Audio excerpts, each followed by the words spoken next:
I hate to say I told you so, man. But yeah, that sucked. Congratulations for showing up to the post game live because the Toronto Raptors did not show up to this game. That was absolutely awful. And I wish I had the energy to tell you how bad this was. I wish I had, that Darko energy when Darko got onto the podium and he said, I've been holding my tongue, but I gotta say, Scottie Barnes is a future MVP. Scottie Barnes is an all-star. Scottie Barnes is gonna be the future face of the league, and this is a complete crap. I wish I had that type of energy to just put put out my thoughts on just how stupidly bad this game was. I wish I could tell you just how bad Darko's rotations were. I wish Darko could yell at himself in the mirror for just how terrible the decision to pull out Scotty and Jacoby at the same time when the Raptors were finally rolling was. I wish I wish he would say that entire monologue to Brandon Ingram because Brandon Ingram was hopelessly bad today. I wish he would say it to Emanuel Quickley, who might have been the worst player on the court, period. I wish he would say it to RJ Barrett, who was so lazy and so lackluster defensively today that it almost makes you forget that he was actually really good a couple games ago. Nothing that I'm about to say in this post game live really applies to Scottie Barnes and Jacoby Walter, who absolutely played commendable basketball. I'm not going to say either of them played great basketball, but if it were not for those two, you get blown out by 50 in this game. And shout outs to Grady Dick for, getting off the schneid a little bit and putting up some effort. Shout outs to Garrett Temple for what was a rousing garbage time, I guess. This team has bad habits. They have really bad habits. And this roster, they jolted themselves into an aggressive, let's call it hyper alert, hyper vigilant. But there's this old adage that you are who you are when people aren't watching you, right? When you get embarrassed by New Orleans, the way you get embarrassed and DeJounte Murray puts you on blast, right? Your immaturity kind of shows up, right? Because in that moment, you don't stand up for yourselves. You get punked and clowned by the entire league. Now everyone's talking about how DeJounte just punked all of Canada. Shout outs to DeJounte Murray, my guy. But, like you're just, your pride is hurt. And so you come out the next game and you're just like, oh, look, we can beat the Suns. We can beat the Pistons. Look how good we are. We have pride. But then, a few days pass and you kind of go back to who you are. And who are you? Who are you as a basketball team? You are a basketball team where every single player on your team picks up their dribble within 2 dribbles. You are a basketball team where your shooters don't shoot, your defenders don't defend, where your roster doesn't make a lot of sense, where you are weirdly like competitive against really bad teams, but anytime someone, comes at you a little bit, you can't match their aggression. You're a team that lacks the intestinal fortitude to adjust on the fly and actually match intensity with intensity.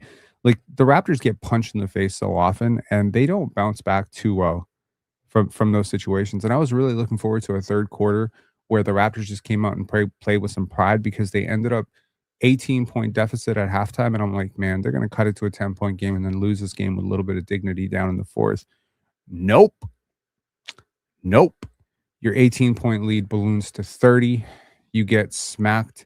You end up losing this game by 22, if I'm not mistaken. It was a 22-point game. And that is largely because the garbage time minutes favored the Raptors. The Raptors actually won the minutes with Grady Dick. Let's take a look at this one. There's going to be 11 select plays. I promise you none of them are all that amusing or great, but there were some good performances today, and we got to talk about them. We can't just let what Jacoby Walter and Scottie Barnes did in this game completely get washed away with the bathwater, but honestly, nobody cares. Nobody really cares. After you get wiped like this, wire to wire, you just get whooped. Like the Raptors had lost this game in the first quarter, and I'll prove it to you. I promise I'm not revisionist historian. I tweeted this like minutes into this game. I said this is going to be a blowout. I said it in our members live. Shout outs to our members. Please give me a W if you're a member. Do you remember the last thing I said to you before we got out of there on our members live at 8:30? I feel like the Raptors are going to lose this game. The Suns are more athletic than the Raptors by far. They are also a better shooting team than the Raptors. They're also home. They also lost to Milwaukee without Giannis Antetokounmpo, so they were feeling a lot of that same energy that the Raptors were feeling after losing to the Pelicans. But honestly, man, you just so time and time again, this team just shows it rears its ugly head. The shot selection, the complete lack of discipline. Brandon Ingram had 6 points, 4 rebounds, 5 turnovers, 3 blocks. Shout out to him for having 3 blocks. Negative 29 in 27 minutes. RJ Barrett had 13 points on a better 5 for 8 from the field. He was negative 21 in 23 minutes. Scottie Barnes had one of his more efficient games of the season. He went 8 for 9 from the field, 1 for 2 from the line, got hacked a whole bunch. The 2 free throws he got weren't even free throws he was supposed to get, but Jordan Ott calls for a review, which ends up netting Scottie Barnes instead of getting the Raptors the ball. The Raptors get 2 free throws out of it, and Scottie splits his pair. Scottie's missed 3 free throws since the All-Star break, so shout outs to Scottie Barnes for really improving as a free throw shooter. That was actually a shaky part of his game at Florida State, and I don't think people realize, how big a deal it is for a guy who shoots pretty high volume at the free throw line to be shooting 84% from the free throw line. So shout outs to Scottie going 8 for 9 from the field. And, he had good moments defensively, but he wasn't his regular self defensively. Plenty of times where Devin Booker blew past him, shot over him, and I didn't think Scottie brought his regular lunch pail mentality. Shout outs to Jakob Poeltl, who has been on a roll, having game after game after game where he has just been amazing. In today's matchup, Jakob Poeltl, your soon to be $27 million center, managed to pull off the impossible. In 17 minutes, he managed to net 0 points, 0 rebounds, 2 blocks, and 2 assists. 0-0. I don't think that's possible. I'm waiting for ESPN to correct this, but I have a feeling this is actually what happened. Emanuel Quickley, who just gets away time and time again because the analytics love him, but I absolutely despise watching this guy play basketball on most nights, man. I gotta tell you, I have gone from an Emmanuel Quickley is one of my favorite players, guys, like 2.5 to 3 years ago, to get this guy off my screen. I can't watch him play basketball anymore. He is so predictable. He is so frustrating. He is so annoying. He is like the most annoying basketball player I've ever watched play basketball for the Raptors. And there's been some freaking annoying ones. Mike James, Fred VanVleet, Pascal Siakam at times, Chris Bosh. Like there have been some players who really siphon the air off the basketball, right? Like there are players who dribble the air out of the basketball. But in all those cases, I'm talking about players who are more talented than Emmanuel Quickley, who process the game better than Emmanuel Quickley, are just better players overall. And more importantly, probably than anything, are just better defenders. Like Dennis Schroeder was frustrating at times. Davion Mitchell was frustrating. I'm always a little bit more harsh on the point guards than I am on anybody else because it's the position I know the best and it's the position I played myself. And so I know, to some degree, what he's supposed to be doing in moments. I see all the gaps in all the things that he misses. I see all the times where he doesn't set up his teammates to score, where he misses open cutters, where he rushes possessions, drags possessions. It's frustrating. A point guard, he's not a point guard. I'll say it for him like 5,000 times. I heard somebody say, Rob, you can't go a single live without telling us that Emmanuel Quickley is not a point guard. Bro, I will have this shit put on my grave. Here lies pen. Emanuel Quickley was not a point guard. That will be on my grave. It will be on my tombstone. And the fact that Darko Rajakovic, after 2 years, insists on running offense through a player who cannot read even the first line of defense, who consistently gets panicky and fucking picks up his dribble. Like, it's insane to me. That, like, I really thought about it the other day. I'm like, is there another team in NBA history where you could actually say the point guard is by far the dumbest player on the court? Can you actually say that about another team? I know this like connotation of dumb, like people hate that. Like people are just like, man, that's like really rude. You can't be calling someone dumb. Like, okay, what is a word that I can use that's more politically correct for you? Can I say low intelligence? No, that's rude. Can I say poor to process, late to see, late to communicate, late to capitalize? Like he's late to capitalize on things. Can we do that? Like You just can't you just can't make up some of the shit that he does. Like, the Raptors ran offense through Scottie today. Now, I understand Scottie has his own limitations as a pull-up jump shooter, and they have been well examined, well talked about on every single podcast that covers the Toronto Raptors. But do you notice how many times and Scottie had a really egregious turnover today. Like one like a couple of like pretty bad turnovers. Like we're not going to let him completely off the hook. Scottie had I mean, what did he have? He had 3 turnovers today. 2 of them were bad. Like one of them was a miscommunication, one of them was just sloppy and just like, really, what the fuck are you doing? Everyone has those. If you handle the ball enough, you're gonna have turnovers. The Phoenix Suns did a good job picking up high, but honestly, man, like they're so long, they're so athletic. You need to read through those coverages. You need to see where the help is. And the gaps were everywhere. This is not a great defensive team. They do not have a single rim protector on the court. And your 7-foot center can't get a single touch because your 6'3" point guard is not a point guard. It's really not that complicated. Oso Iguodaro is a really good defender, but he's not a rim protector. He's not a great rim protector by any means. This is not a guy who's supposed to be inspiring the fear of God in you, like Rudy Gobert or even Walker Kessler. Like this is not a mammoth of a human being. He often plays out onto the perimeter. You have defensive liabilities are everywhere. Colin Gillespie's a really good player, like just in general, overall good player. Rasheer Fleming, once again, balls out, plays pretty well.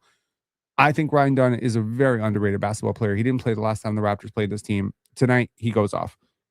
Every single player who played for them, Kaman Malawach included, except for Oso Igudaro, hit a three. But so much of the threes that they're hitting, they're just wide open, wide open, wide open catch and shoot. So comfortable. They shot 45% from three. 45%. Ryan Dunn, notoriously known at Dayton to not be a good three-point shooter, 2 for 4. Rasheer Fleming, 2 for 5. Kaman Malawach, 1 for 2. Uh, okay, we're not going to talk about like everybody, but like Jalen Green, 2 for 5. Colin Gillespie, 4 for 6. And some of them were just egregious. Emanuel Quickley getting lost. RJ Barrett overhelping. Jacoby overhelping. Jacoby's defense, deserves a little bit of a critical eye too. Jacoby, I love Jacoby. Jacoby's awesome. Jacoby was a huge bright spot today. But his defense on Devin Booker was not the greatest. Like he had some good moments and he had some bad moments too. There are bad moments. We cannot talk about Jacoby Walter like a lockdown defender. We're not talking about him like he's Davion Mitchell. We're not talking about like he's Scottie Barnes. There are lockdown defenders, and then there are just competent defenders who look so good because the players who play around them are so bad. And RJ Barrett tonight was super bad. Like he was super bad. Like that Jonah Hill, Michael Sarah film, like he was super bad. Like he was super bad. Like RJ Barrett and Emmanuel Quickley were actively destructive. Brandon Ingram was horrific.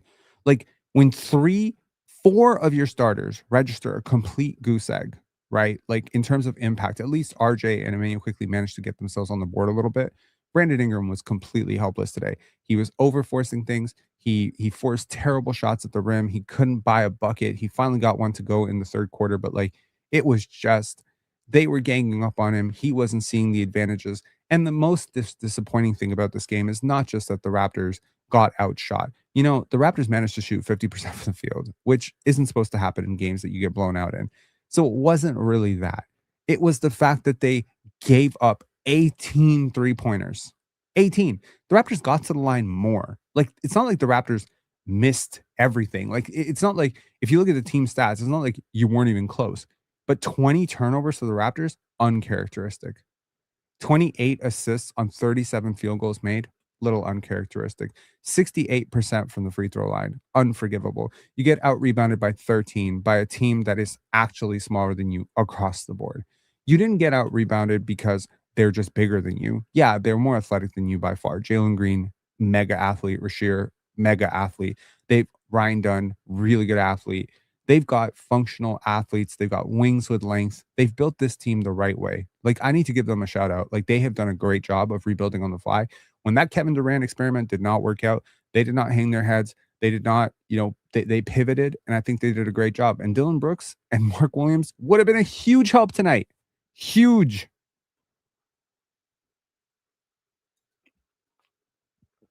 Massive. Now, I was not high on Rasheer Fleming as a top 10 pick, but in the 20s, dude, yeah, I would have taken him. But he ends up falling to the second round to this team. And that's why you want those high second round picks. Oso Ighodaro, another guy I really liked in the second round last year. And it's just like you keep hitting on these draft picks. Colin Gillespie, great signing. Do you realize Colin Gillespie makes like what does Colin Gillespie make? Like $4 million a year? He so thoroughly outplayed Emanuel Quickley tonight. It was like they don't they compared to Colin Gillespie, Emanuel Quickley looked like a Make-A-Wish kid. Like he looked like he belonged in the Taiwanese Basketball Association, the Chinese Basketball Association. Like Emanuel Quickley did not look like he was in the same class as Colin Gillespie, just in terms of command of the offense, right? Like patience, persistence, pursuit, right? Flow, rhythm, things that point guards should be concerned about. And Emanuel Quickley is never concerned about. I read a quote from Emanuel Quickley saying basically that, he has this like super unique perspective on basketball, which is that he's always on the next play. He doesn't drag himself on the past. How about this? I think Emanuel Quickley might be an extremist in this sense, right? Like I'm a big believer that you shouldn't get hung up on the past, that you need to move on to the next play. But can we at least at the appropriate time learn from the past so that we don't make the same mistake over and over and over and over and over and over for 5,000 times? Like, can we stop over featuring Brandon Ingram, but also taking 4.5 to 5 seconds and staring directly at him before getting him the ball so that the defense knows exactly what you're doing so that they can turn it over? Can we do that? Can we stop getting shot clock violations because apparently our point guard does not know time and score and cannot read a shot clock? Can we stop going under screens on dangerous shooters and leaving them wide open? Can we stop over gambling on double teams, but also not offering a strong enough double team to force away the pass and just giving wide open 3-point shooters, which no one is going to recover to, wide open threes and letting them feel really good and really nice about themselves? Look, man, the Raptors beat the Suns the last time. Yo, it was not because they were just way better than the Suns. The results said Raptors, but I got to tell you, the Suns played well enough to win that game. Just things didn't go right for them down the stretch. And in this game, things went way too right for the Suns. Way too right for the Suns. Everything went right for the Suns tonight. And it's not like the Raptors offense was just not clicking, like 50% from the field, 33% from the 3-point line. These are season average to above season average numbers for the Raptors. The Raptors would love to shoot 50 to 52% from the from the field every single game. They would love to get to the line 12 times more than their opponents. But 14 offensive rebounds? That's a lack of try. And that is the most inexcusable, most humiliating type of loss. Scottie Barnes led this team in assists, rebounds, and points tonight in 27 minutes. And I don't even think he was great. The Raptors led for less than 12 seconds of this game. I think it was like the first possession. They led, and then it was over. They never got the lead back. It was just a wire-to-wire mollywhopping. Let's take a look at some of the plays in this game, because the first thing I said was, Emanuel Quickley is very frustrating. Please understand, I am not gassing it. This is a player who has no clue what he's doing at almost all times. Okay, the Raptors are already down 9 points with 5 minutes in the game. They've managed to muster up 4 points with Emanuel Quickley on the court. This play right here shows you how freaking stagnant everything is around Quickley. That is Jalen Green, a notoriously bad, over jumpy, foul prone defender. You can't beat him off the dribble because you don't understand how to manipulate the court. You don't know how to manipulate the defense, and you clearly don't know how to manipulate your defender. This is unbelievably bad offense. And this is just Jalen Green. How do you not beat this? How do you not draw a foul? How do you end up with that shot?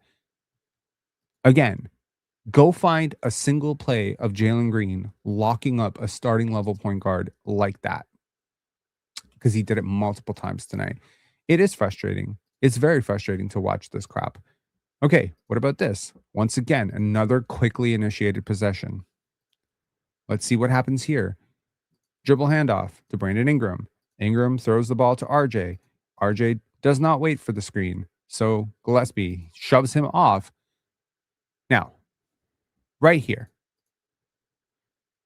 pass to Jakob. What are you doing? But you pick up your dribble, you miss this. Now what do? I don't know, pass to Ingram. He's wide open. There's 5 defenders on 4 players, and number 12 is not going to close out to Ingram fast enough. But RJ Barrett has CTE too, because he's like, oh, where's my friend? So you missed the pass to Jakob, who's wide open. And by the way, is being guarded by not a center. He's being guarded by a fucking guard. Okay? So how do you, and he has a 7'4" wingspan. Even if you miss the initial pass, how do you not make, like, this pass is wide open. Right here, you make this pass. Don't tell me, oh, he turned his head. He turned his head after the pass was obviously open. Scottie Barnes makes this pass in his sleep, with his eyes closed, with his hands, both hands tied behind his back. You gotta be kidding me. You're looking right at him. Yes, that is a 7-footer. He is probably the best paint finisher on your entire team. How do you not make this pass? Okay, cool. So you don't make this pass. So you pass it back to Emanuel Quickley. Are you going to wait for the offense to settle a bit and make this pass? No. Are you going to pass to Brandon Ingram before the defense shifts over? No. You want to beat someone off the dribble. But one dribble and you pick your fucking dribble up again and pass it back to RJ. But no, RJ isn't an option. Why isn't RJ an option? Why don't you give it to him? You know you want to. I feel like being the devil on Emanuel Quickley's shoulder. Come on, man. Just pass it to number 9. I know you want to. Just do it, man. No one's going to care. You've been doing it all season. No. Okay. So now, with the shot clock completely out, let's give it to Brandon Ingram, who predictably misses. So we don't pass it to Jakob for a guaranteed 2. We don't skip past it across the corner to Brandon Ingram for a wide open 3. Instead, with the clock down, we register a contested 3 for Brandon Ingram. As Greg said, this is a complete crap. Honestly, Markelle Fultz is a better point guard. Karen Hall saying Scottie spoke to the media after. We should probably take a listen to that. I'm sure he would have some things to say. This team just embarrassed themselves tonight. It's just not fun. To the people who didn't catch our members live because you're not members, shame. No, I'm just kidding. Here's the last thing I said on our members live for the game, and hopefully my spirits will be lifted as the Raptors win another game. I have a feeling the Raptors are going to lose this game. It's just a feeling. I should learn to trust my gut. Okay. Yeah. I said Scottie Barnes has been the lone bright spot so far. He's scored or assisted on half the Raptors' points so far. This was good, man. This is good process. Once again, so much of being an elite initiator in the NBA is knowing when to go, when not to go, when to wait, when just you just have to scan it. You have to have a good feel for it. You know, they say this guy has good feel. This guy has good basketball feel. Some people have no basketball feel. That's your guy at the fucking YMCA who throws you the pass when you got 3 guys coming at you and just was like, huh, you take it. It's hard to imagine some of these players are professional basketball players, but they are. Unbelievable. Here, Scottie, waiting for it to settle. He doesn't go right away because we need Sandro Mamukelashvili to clear. And now we go. Ah, yes. You see, like you get the shot blocker out of the way. And now we have a much easier shot over a small defender. I like it. Do that. Do that 100 times a game. Please, Scottie Barnes, take that shot more often. I really don't care if you go 1 for 10, 1 for 12. I'd rather he take that than anybody else. And you know what? I'm happy when he has the basketball because at the very least, he's not going to miss a wide open Jameson battle in the corner. I swear to God, the minute he comes off this drive, the second he crosses 3, I'm like, he can go right over Booker and take a risk that the ref is going to call the foul, not call the foul, whatever. Rashir's going to recover or not. But he is too smart to not make this pass to the corner to Jameson battle. I'm having this thought right as this play is developing, and boom, waits for the commitment. Watch this. Waits for the commitment, invites the double team, isn't even looking, is looking off Jameson battle. Do you see his face? Please give me a W if you can see Scottie Barnes' face here. Look at the eyes right here. The eyes are are manipulating the entire defense. Man, I used to love watching Muggsy Bogues do this shit, Kyle Lowry do this shit. I just really like good point guards. Okay. His eyes are darting towards Sandro, and it's like a straight line between Sandro and Brandon Ingram. But where is this pass going to go? It's going to go into the corner that nobody's looking at. And it gets Jamison Battle a relatively wide open shot. And of course, because the 7-footer is the one who closes out, the box out assignments are all messed up, and you end up with two bigs in the paint. That's called manipulating the court. That's a great shot. I'll take that shot 100 times a game. Please, just do that. Now, I said we need to start thinking about starting Jacoby Walter. Long term, I think at this point, it might be the best for the Raptors to just bring one of Emanuel Quickley or RJ Barrett off the bench. They're not going to do it. But here, once again, Scottie Barnes with his elite process.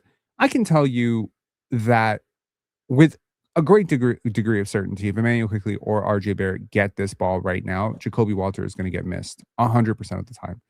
But Scottie Barnes knows what a lot of his teammates don't, which is that Jacoby Walter has been shooting 42% from the three-point line since the All-Star break, which means he is, as the Spanish people would say, en fuego. Okay? He is en fuego.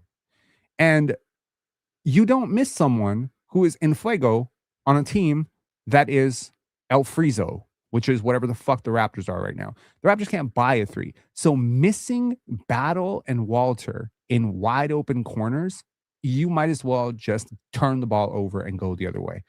Because the offense works very hard to lift the corners and find players in open spots. When you as a point guard actively go out of your way to freeze out players who are wide open, you are screwing up the offense. And watching somebody actively screw up this offense time and time again, year after year, is frustrating as hell.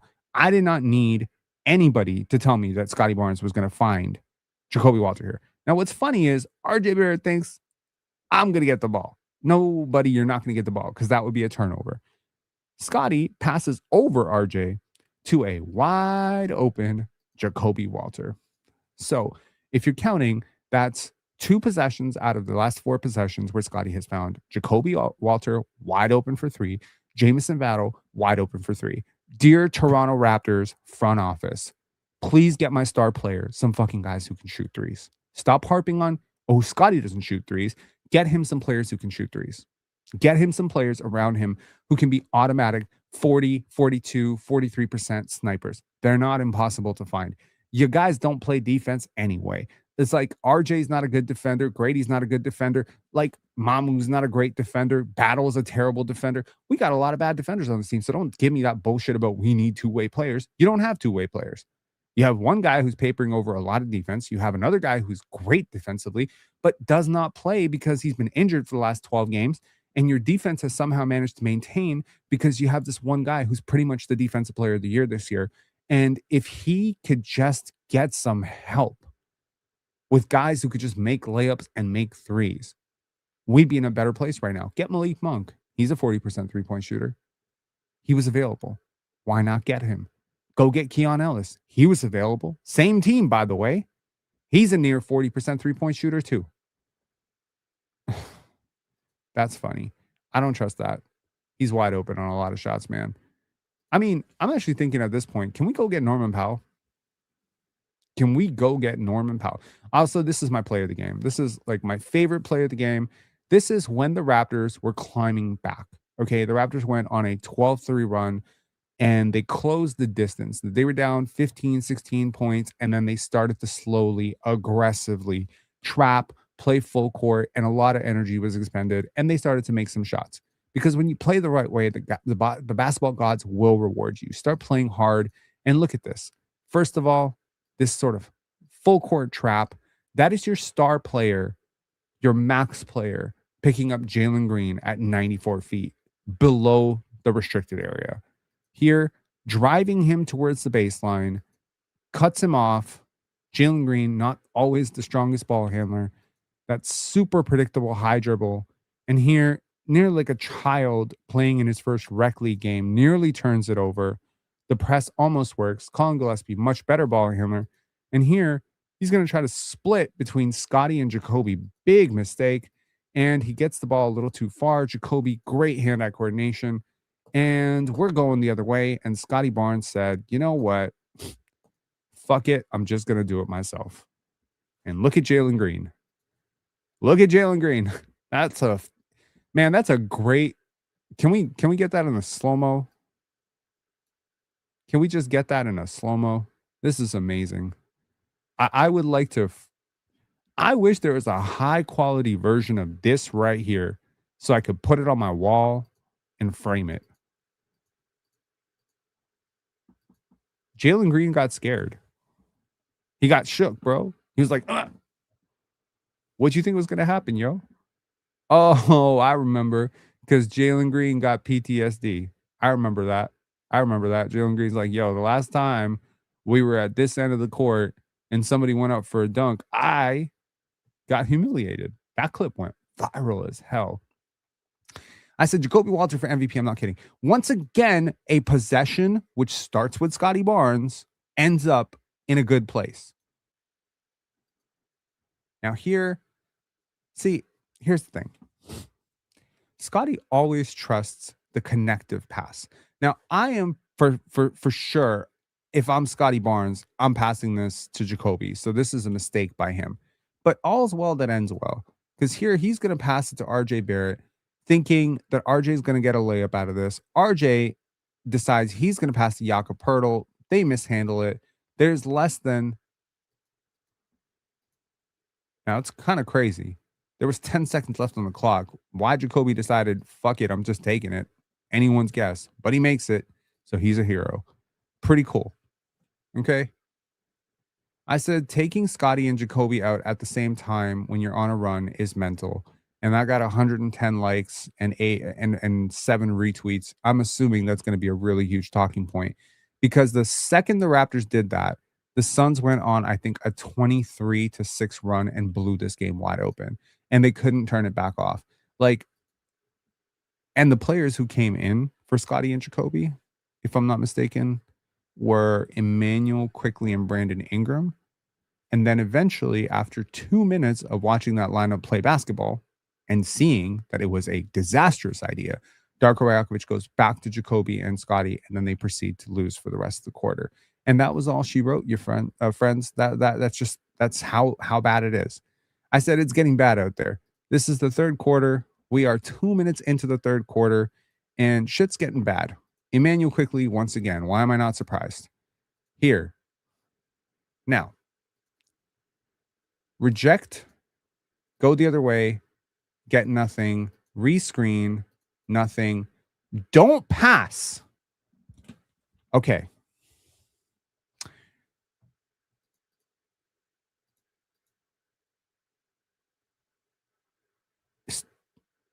Fair enough. You know what? The clock is wrong here. The clock is wrong.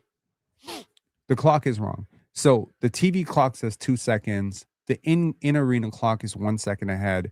And by the time Emanuel Quickley is going to take this shot, they call a shot clock violation.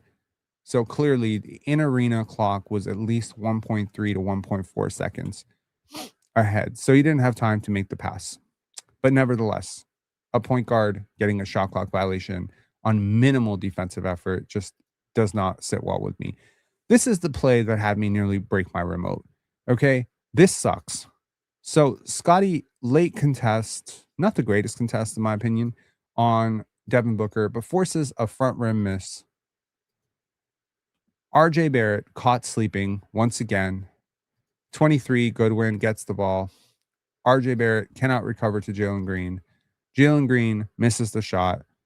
Brandon Ingram cannot beat 6'2" Colin Gillespie to the basketball. Jakob Poeltl or Emanuel Quickley do not step in to stop Jalen Green from scoring, and Jalen Green scores. And I have news for you. If Jalen Green had not scored on that play, I can almost guarantee you Goodwin would have gotten the tip in. And if he didn't get the tip in, I don't know. Jordan Ott might have come off the bench and fucking tipped it in himself, because that's how hopeless the Raptors rebounding was tonight. Just awful. I said CTE alert. That might be triggering for some people because, you know, there's some shit here. Okay. Dear Emanuel Quickley, I don't know if you need to hear this, but you need to start taking this shot. You are literally paid to take this shot. This is why you're on the team, to take this shot. This is a perfect shot. Kaman Malawach may be a very, very scary 7-footer, but he is not about to block you on this shot. But of course, your release is so flat that you are actually worried that he's going to block you. And so you decide to travel. That is your point guard, ladies and gentlemen.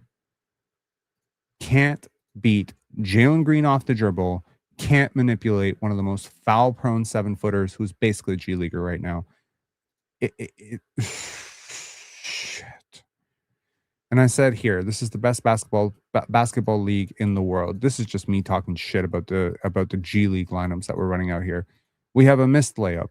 Here, Garrett Temple, veteran of 500 years, decides to throw the ball to Jonathan Mobo for what would have been a clear dunk, gets picked off. A wide open dunk turns into nothing. And now we go the other way. This is the best basketball league in the world, ladies and gentlemen. The EuroLeague is laughing. Taiwanese Basketball Association catches a lot of strays. The Chinese Basketball Association catches a lot of strays on this channel. No more. No more, because I don't think, you know what is so funny? People try to clown on the WNBA so hard, but if a sequence like this shit happened in the WNBA, it would be the most viral clip on the internet's manosphere of all time. You're like, oh my God, I can't believe these women don't know how to play basketball. I've watched a lot of WNBA basketball. They actually have great fundamentals. They play the game the right way for the most part. They don't play this isolation heavy me, you kind of bullshit basketball that the NBA insists on playing, and especially the Raptors insist on playing. It is really sad how much this team has a self-implosion problem. Bill Withers, thank you always for the super chat. It goes a really long way to helping the channel. Scottie needs a real running mate. I love BI, but I think about how a guy like Derek White or Donovan Mitchell would fit, I'm assuming, is the tail end of that. Derek White would be great. Donovan Mitchell, I actually have a special like spot for Donovan Mitchell in my heart. I think he's really great. Like, I've heard some stories about him off the court just being this really great teammate, and yeah, I think Donovan Mitchell will be great. I think, hey man, Norman Powell, bring him back. All right, Norm's not a great defender. Cool, doesn't matter, because he's an awesome offensive player and he's a great catch and shoot guy, and he's good on the pull-ups. I would love to see a Norm Scottie Barnes like pairing. Team Jamaica. Here we go. You know, that would be awesome. Yo, we could watch Cool Runnings every day.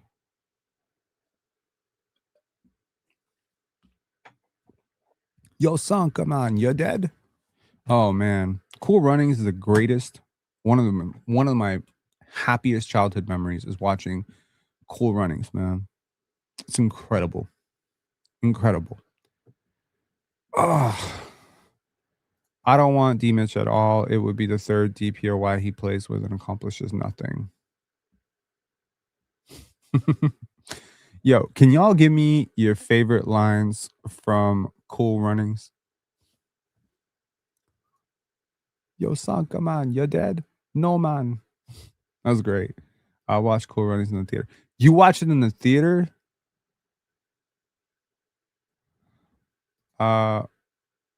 Shotane Death said, as a real Jamaican, I do not like that movie. That's interesting. Why do you not like that movie? I'm curious. I'm actually very curious. Do you not like how Jamaicans were depicted in the movie? Do you feel it was offensive? Did you not find it funny? Did you find it? I thought it was a great story. And I think the lead character is so incredible. We do not talk like that.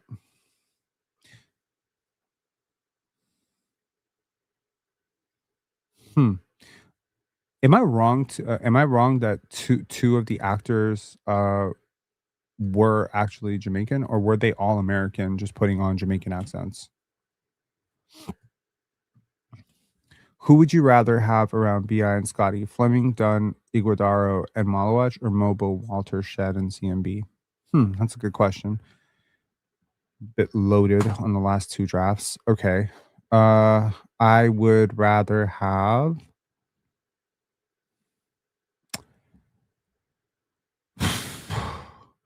the long-term potential of Iguodaro and Dunn defensively is very special, but I think it's pretty washed. They were all Americans. Well, I have like listen, man, I grew up around a lot of Jamaican people. The accent did not read super false to me. It wasn't like purely authentic, and I get it, but it didn't read like it wasn't as bad as like as a Serbian person, they sometimes do Serbian accents as a generic Russian accent, and it drives me crazy in films. So I can totally understand. Um Shotane Death. I can't believe y'all like the fake Jamaican accent. I think for a lot of people in the world, that's probably the first time they ever heard anything that even remotely approached the Jamaican accent. But I lived in Washington Heights.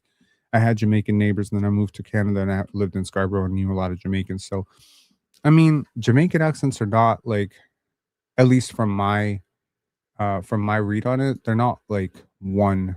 There's not like one Jamaican accent. There's like many Jamaican accents. Yes, I will get to Scottie's interview. Let's get to Scottie Barnes' interview here. What are we doing here?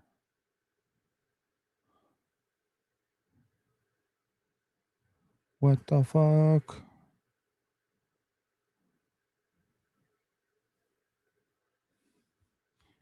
Not easily findable. Hold on 1 second. Is it not on YouTube yet? Give me 1 sec.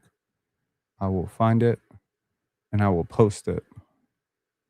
I feel like I'm talking like Liam Neeson in Taken. I will find you. Okay. Not seeing it, dude.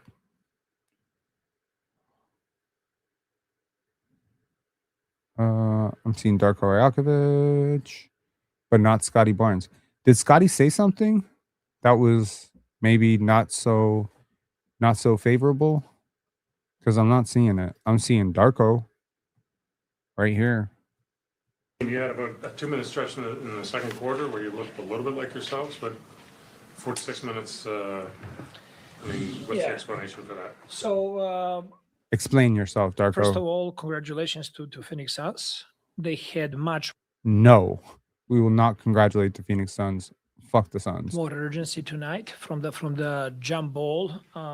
They set a tone, and usually that's what we do to teams. Tonight we did not do it. We did not do it to the level of commitment, and That is cap. That is not what you usually do to teams. You are not like a team that is regularly blowing teams out by 20. Let's be for real. You blew out the Bulls by 25 or 30. There's no, sorry. And also, you don't shoot 50% from 3. So the comparison is moot and very inaccurate. with enough respect to the game, we did not have that urgency from the start of the game, and one thing led to another. They caught fire early in the game. They were making shots. They started the first quarter shooting 8 from 12 from the 3-point line, and we tried to fight back. And in the second quarter, we had a couple of really good minutes there, tried to get back to our identity. And then I decided that the two guys who were playing really, really good needed a breather, and the game was over. And we just did not have enough tonight. I see. Obviously, it's a team effort or lack of effort, but Brandon just did not look like himself. What would you put that to? It's a whole team. It cannot be just like one player. It's we win. Y'all treat that player like he is your whole team. Then it can be just one player. Brandon Ingram single-handedly drove you out of possession after possession and was actually pretty bad defensively, apart from his 3 blocks at the rim, which guys just kind of drove into him. Like, I'm sorry. No, you need to hold your $40 million player to a different standard than your two-way rookies. Like, as a team, we lose it as a team. We never want to point out a player. Emanuel Quickley is in heaven right now. This is literally his dream situation. Okay. So I thought that our whole team tonight did not have enough urgency for the game and enough respect. No, you will have respect for Jacoby Walter because I don't think this shit belongs to Jacoby. I'm sorry. Jacoby's played amazing for 2 straight games. And it's not like he's having a great season so far, but he has had an amazing 2-week stretch here. And he came out and he competed hard and he guarded his ass off and he made shots. So no, I mean, I understand what he's doing. You know, I want to call people up, not call people out. I don't want to coach the media. But at some point, can we be honest and just say like Ingram can't be so feast and famine? That there has to be a more predictable floor with him, that it can't be this bad. And if it is going to be this bad, that you're going to do something about it. Like, I don't know, run some sets to get him easier looks, pull some lineups off the court that have a little bit more spacing to get him into more favorable positions. Like I've complained all year. The Raptors don't do a very good job of using Brandon Ingram.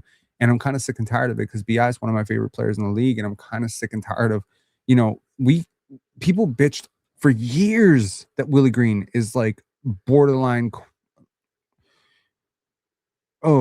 People have complained for years that Willie Green can't coach and that his schemes were very uninnovative. But even with Willie Green, I think Brandon Ingram took better shots, got cleaner looks. And you can say that's the Trey Murphy effect, that's the Jordan Hawkins effect, but it's not like you don't have Grady Dick and Jacoby Walter and James Battle out here stretching defenses away. You're just not using them. So it's just, for our opponent tonight. Obviously, Yak has been really good lately. It seems that in the first quarter, you guys were getting caught in some coverages and they were really spacing you out at hitting some threes. Is your team still learning how to, or relearning maybe, to defend with a more traditional center out there? With Yak, couple of times we got caught in mismatches in transition. So that was the main thing when he was actually guarding his man and matching up with Igodaro. I think that we did not see those problems, but like. I mean, okay, when he was matching up with a defensive specialist, he didn't get completely destroyed. Got you. They move at such pace and they run in transition with such efficiency that we got caught off guard, and several times we had mismatches. That was the main reason for that. May I point out a counterpoint, which is that they were moving faster than you, with more purpose than you, more intelligently than you, with more urgency than you. They came to play and your team didn't. You could pretty much sum up every single thing he's about to say with one thing. We didn't show up tonight. And I don't mind a coach saying that. Does anyone else find it a little bit odd that you could have college coaches just simply say, we didn't show up tonight? Like, we didn't show up tonight is not an inflammatory, statement. I think it would be extremely accurate. I think it would put the players on notice as well that, hey, man, like, we can't have games like this. Look, man, like, you're going to win and lose. I don't crash out after losses. I mean, this is about as close as I've gotten, I think. I was pretty okay even after they lost to New Orleans. Y'all remember it. I didn't come out and be like, oh, my God, I can't believe we lost to New Orleans. I was like, man, this is a part of the NBA. It's a long season. Shit happens. This game was different, though. It wasn't just the loss. It wasn't missed shots. It wasn't just the offensive rebounds. It was a lack of compete. And you have to show up every single day and compete. I understand you're in the sun. You're a young team. You're on a little road trip. Maybe you had a late night. Who knows, right? But there's no excuses here. Maybe you looked ahead of this opponent. Maybe you threw a game. I have no idea. But with how tight the Eastern Conference is right now, the Raptors have a 0.5 game lead on the Atlanta Hawks. And as much as you think that you're just going to win tomorrow's game, Ace Bailey's been going crazy. You could fuck around tomorrow and lose that game too. Like, I know they're not going to lose that game. I know that. You know that. Everybody knows. The Jazz are going to fucking pull out every single stop to lose that game on purpose. But hey, man, stranger things have happened. Show up like this tomorrow and just find out. Sandro has been struggling to shoot, and I know you generally don't worry about shots going in or out, but he is more than 2 times his total minutes of prior seasons. Do you worry about that sort of stuff at all, or Do you just Hey, keep on no. rolling the guys you trust out there? I mean, Sandro is the player that he needs to make shots for us. That's his job. That's what that's the value, huge value that he brings to this team, and I believe that he's going to make them. On the upside, the more shots he misses, the cheaper he becomes to resign. So there could be a good trade-off here. Darko, how can you manufacture the energy if it's not there in an instance like tonight? This is a great question. I love this question. Whoever asked that question, great, good job. Oh, I wish I knew the answer for that one. I tried everything. I tried encouraging. I tried not encouraging.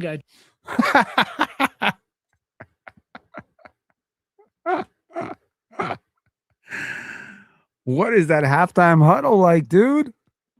You guys are great. And then the next timeout, I take it back. You're not great. Tried a lot of things tonight, and we failed. We did not have it tonight. Did get a little extended runway for some of the bench guys. Is that a bit of maybe the one glimmer of light? Of course it was Kayla Gray. Kayla is my favorite person covering the Raptors by a country mile. She is awesome, and she asks great questions. From this game? I thought that those guys coming off the bench, I thought they did a good job. They really competed, and it's good to see them out there, competing and playing hard. Cool. I wonder if the Scottie interview is up now. Karen, where did you see it?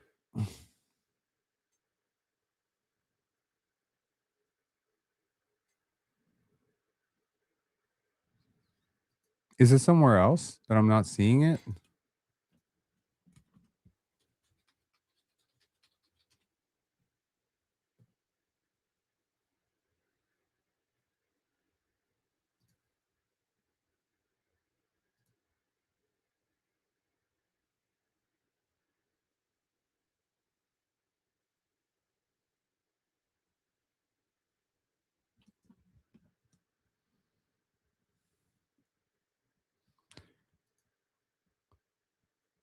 I'm not seeing it anywhere.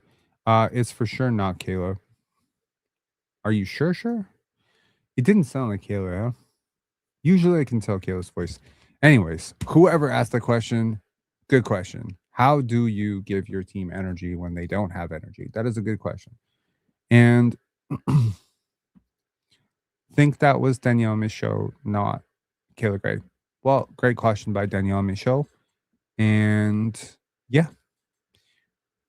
there is a bit of a glass ceiling when it comes to sports coverage for women. I do feel like women have to work way harder to break through in sports. I remember having this conversation with Norma Wick, Amy Audibert. Like, there's so many women who have actually been a part of this. Rachel Nichols, on a more national level. People have to work really hard, generally to make it. So it kind of stands to reason that they would just be overall better. Makes sense. Okay, where are we at? The Raptors are on the first leg of a back-to-back. They will be facing off against the Utah Jazz tomorrow, and Ace Bailey has been on fire. And, you're probably going to win that game, which means it's going to be your 40th win of the season. You have a 0.5, so a 0.5 game lead in the Eastern Conference for the 5th seed. Teams between 5 and 10 are bunched up within 3 games. You have a bad week, you're down to 10, 8, 9. You don't want to be there. You just don't want to be there. Bill Nation saying we will lose tomorrow as well. High altitude. Well, we just played pretty competitive basketball in Denver, and I think we should be fine against the Jazz, dude. Santo saying Brandon is going to get 30. Let us hope. He tends to bounce back. Maybe they were saving their energy for tomorrow. Well, that is very wishful thinking. Yes, I certainly hope the Raptors respond with a ferocious victory, but it's not going to prove anything. In all honesty, it's not going to prove anything. Yeah, you do have to go out and win these games. These are professional basketball teams. Anyone can lose to anyone, yada, yada, yada, yada, yada. But honestly, right now, the Raptors need as many competitive reps against good teams. Alexander. Okay. Rob, your laugh reminds me of Kawhi's laugh. No. I definitely do not laugh like Kawhi. I wish I laughed like Kawhi. That would be amazing. That would be awesome, but I do not. The Suns aren't that good to blow us out. I mean, tomato, tomato. They're good offense. They're really good. They're really good athletes. Yeah, I think. Yeah, I think the Suns are more than capable of blowing teams out. I mean, you're a good 3-point shooting team. You have a highly efficient offense. You're motivated. You lost in embarrassing fashion.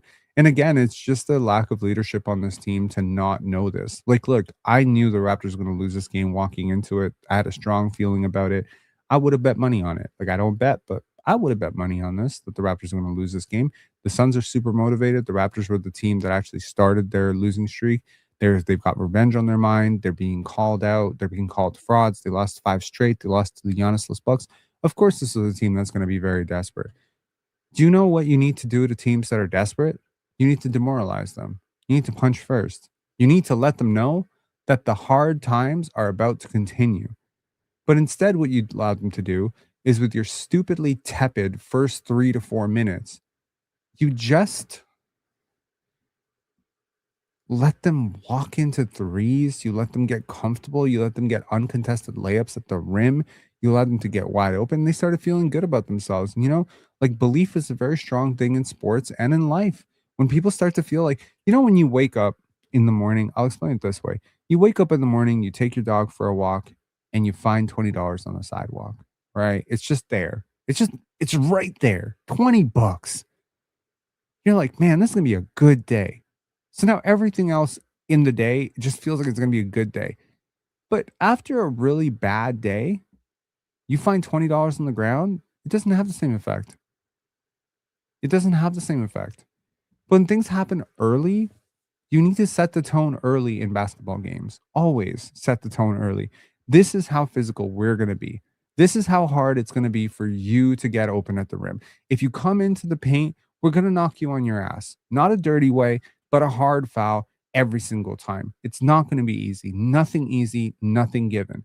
There is nothing on this team that prevents this team from having games like this. And this team has had games like this far too often this season. Far too often. Far too many offensive droughts. Far too many bad communication moments on the court. Far too many runs that are allowed to go uninterrupted. Darko Rajakovic, honestly, man, I stand by you as a countryman, as a person from Chachik, as a good person. I have always stood by Darko as, like he's a good person. The players love him. Scottie loves him. I'm never going to, go out of my way to make any character judgments on Darko Rajakovic. But I'm getting very, very close to making some very solid coaching questions about Darko Rajakovic, especially if I continue to watch Emanuel Quickley run point. It's getting bad to the point where I'm not sure there's another coach in the league that would be going back to Quickley over and over the way Darko is.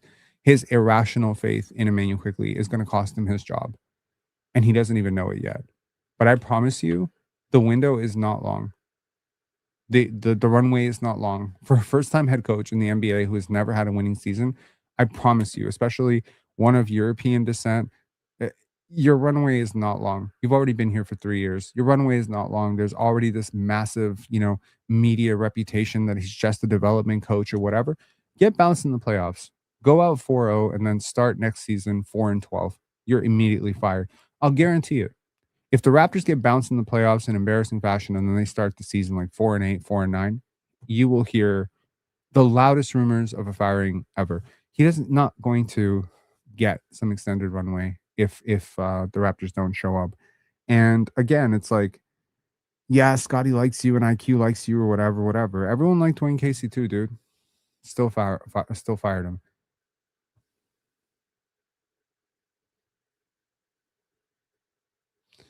Bill Nation saying, who is the leader? Can't really blame Darko. I think this team's obsession with not having character issue guys is they actually have guys who don't have strong characters. Like strong characters are like people like Draymond Green, Dylan Brooks, Serge Ibaka. I'm not necessarily just throwing out people who have like very loud personalities and are willing to get into fights, But generally speaking, people who have strong, driven opinions about things and can provoke confrontation within your locker room, confrontation is good. If you know how to manage it, it's very good, right? Like the Bulls had a ton of those personalities. The Lakers had tons of those personalities. The Every Phil Jackson team really had those personalities. If you look at the shit, man, you could look down the line at a lot of really successful teams, the Bad Boy Pistons, the as I mentioned, the aforementioned like three-peat Lakers, the Warriors had a ton of those guys too, right? The 80s Celtics, the 80s Lakers. A lot of winning teams have had quote unquote difficult people. The '04 Pistons, Rasheed Wallace. Oh yeah, Rasheed Wallace will tell you. Rasheed Wallace will talk to you, and even teams that didn't win championships but were very, very good basketball teams. The 2000, 2001, 2002 Blazers.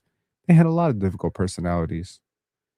So you need somebody who's not a rookie. So sorry, not Elijah Martin. You need players who have like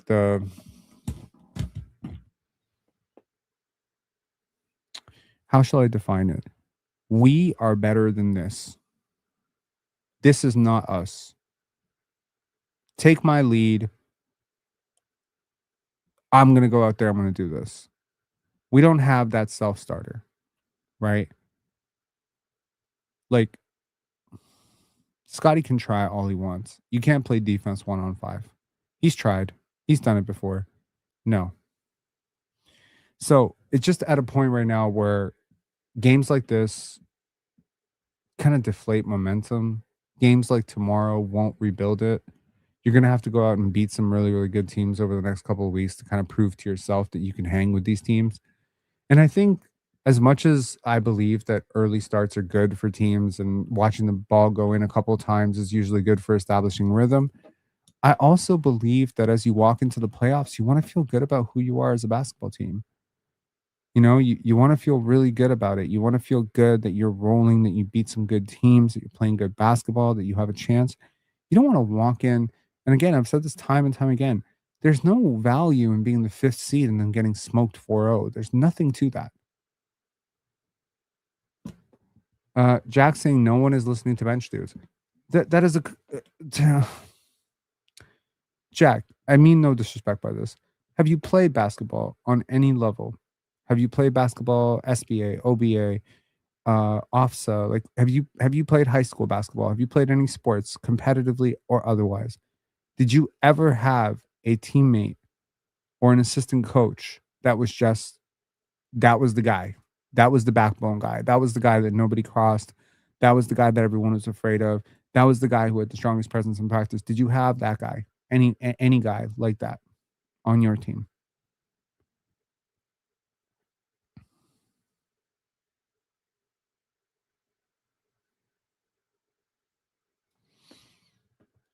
Slum Stack Man said Raptors just had a bad night. They good. 100. I'm sorry, man. Like, they are fine. Right? They are fine. They are not a great basketball team. They are not a top 10 basketball team. I watch a great basketball team every other day in the San Antonio Spurs. That is a great basketball team. The OKC Thunder, they are a very deeply connected basketball team. Have the OKC Thunder disappointed a lot this season at times? Sure. But they don't go out there and get punked very often. There's a lot of compete. And SGA is that guy. SGA is the guy where when they're getting beat by Orlando, he puts the team on his back. He goes out in third quarter and scores 22 points and says, fuck you, follow my lead. Y'all not going to do it. I'm going to do it. Kobe had it. SGA had it. Scottie got to get it. Scottie got to get it. I know the toll on him is taxing. It feels like low-hanging fruit to blame him for everything. But you know what? This is your team, and heavy is the head that wears the crown, man. You got to lock in defensively. You got to direct offensively. And at some point, you know what? If your team is not showing up, Brandon Ingram's not showing up, RJ's not showing up, guys are not boxing out, you as the team leader, team captain, need to police this team. You need to be the guy that says enough is enough. We're not going out like this. This is not our style of basketball. You got to be that guy. And if you're not going to be that guy, you're going to lose. You're going to lose for the rest of your life, and you're going to blame the Raptors for not putting a good roster around you. But honestly, there's a reason why countries have presidents and prime ministers. There's a reason why organizations have CEOs. There's also a reason why countries don't have 6 presidents. You need to become that player. You need to become that person that people revere and fear. You need to be the person who can be mother and father in that situation. You need to be the guy who people take seriously, and credibility is very important here. You're not going to be taken seriously about punctuality when you are the one who's late. You're not going to be taken seriously about defense when you are the defensive liability. And you're not going to be taken seriously about intensity when you are not being intense. You have to lead with your voice and your actions. I think Scottie Barnes is a very animated person, probably a very good person. Seems like he has a vision of how to lead by example, but sometimes the example isn't enough.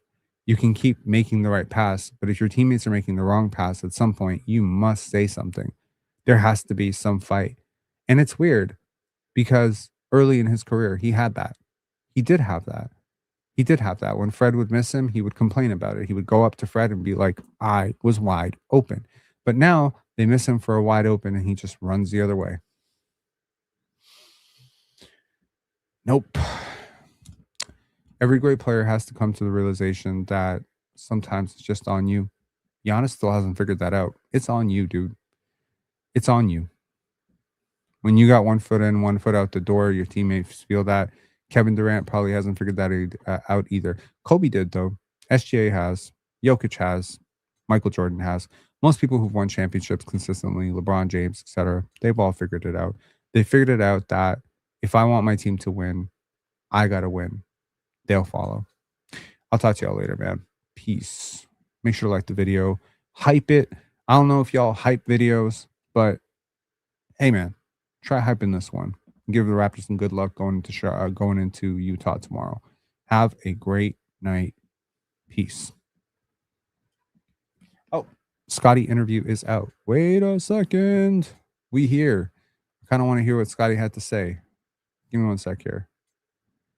There we go. They played a better game than us. I think their bench group did a really good job of their young guys just coming in, being aggressive, playing with a lot of physicality, creating some turnovers, wasn't getting some buckets at the rim, which just led to them getting transition dunks over and over. Fair assessment. Just going the other way. And then plus they made some tough shots as well. Yeah, that's fair. That 3 that Jalen Green hit over Jacoby Walter in the corner was about as good defense as you could possibly play. Yeah, there were a ton of those, but there were also open shots. And honestly, if you're going to give up open shots, those tough ones get a lot easier. Late shot clock, tough shots. They made some pull-up mid-ranges. They were on a losing streak, and I'm sure they wanted to respond in a close game last night. And they came out here and responded the right way. Your team has been playing so well for the last 10 days, 2 weeks, and just didn't have it tonight. Is there any Doug Smith. You played well. Now you didn't play well. Expand. reason to dwell on it or flush it, or how do you do it? No, I just flush. I feel like Doug's been asking the same question for 20 years and he's never gotten a satisfactory response. Like, you played well and then you didn't play well. What's up with that? It's a great question. Great question, Doug Smith. I think they did a great job of coming out with a sense of urgency. Like I said, I'm sure they really want to get that one that they had last night back, and they came out here and played really hard, and they had some guys out, but those other guys that came in, they stepped it right up and they helped them out big time. Scottie, do you talk? It'd be cool if someone asked him the question that people ask me here, like, how would it feel to play with a defender like Ryan Dunn, a big like Osei Ighodaro, a guard like Devin Booker? Like, how would you? Do you ever stop and envision what you would look like in Jordan Ott's offense in place of Ryan Dunn right now? And could you be MVP? Maybe. About this after the game, so that you can be the team that response, let's say tomorrow against sure. Utah, or the rest of this trip? That was our conversation. The way that they responded is the same way we got to be ready to We are taking inspirational notes from the Phoenix Suns. Let it be known. respond tomorrow. Come out with a sense of urgency, be ready to guard, pick up full court, do what we got to do.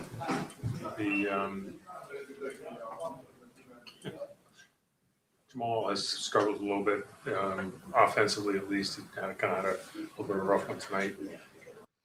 Yes, he did. I didn't bring it up because I feel genuinely bad for him because he is taking the shots that he's supposed to take, but Jamal Shad has not been good. What do you say, or what do you see to kind of get him out of get some of his shot making back, and Let me guess. Keep shooting. the threes, I guess, are We trust you. We love you. an area too. Just keep being aggressive.